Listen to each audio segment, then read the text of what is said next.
बस क्यों संत वाणी में तमस, महिलाओं का चरित्र हनन, क्यों बेवजह लांछन, एक दूसरे पर आरोप, क्यों संतों में स्वर विरोध।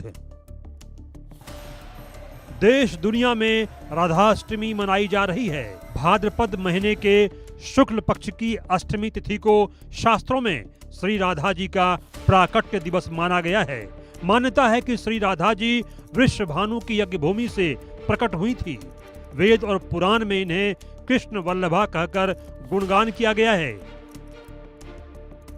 शास्त्रों में श्री राधा कृष्ण की शाश्वत शक्ति स्वरूपा और प्राणों की अधिष्ठात्री देवी के रूप में वर्णित किया गया है। इसलिए राधा जी की पूजा के बिना श्री कृष्ण जी की पूजा अधूरी मानी गई है। मथुरा वृंदावन में राधा सबकी आराध्य देवी हैं। राधा से बड़ा यहाँ कुछ नहीं। लेकिन इसी मथुरा वृंदावन में हाल में कथावाचक और संतों की वाणी से महिलाओं और संतों में आक्रोश देखने को मिला। अनिरुद्धाचार्य के बयान को लेकर कोर्ट में याचिकाएं तक डाली गईं।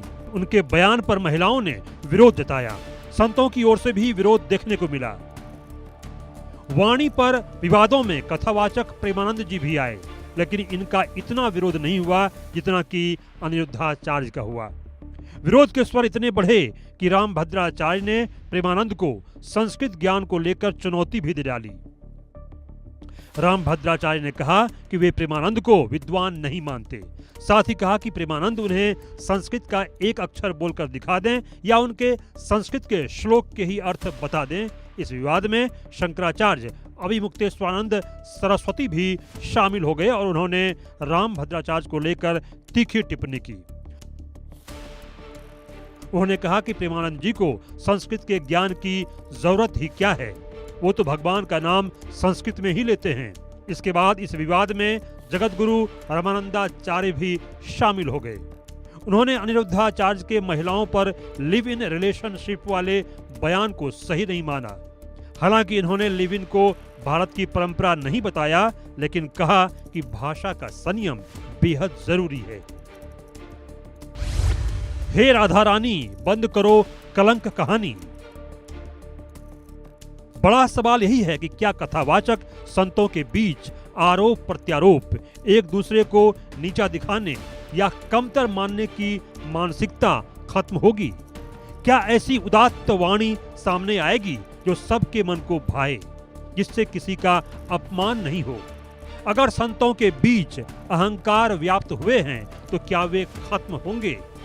क्या सभी भ्रमयुक्त उपदेश के बदले मिलकर सनातन की सेवा और ईश्वर भजन से लोगों का मार्गदर्शन करेंगे?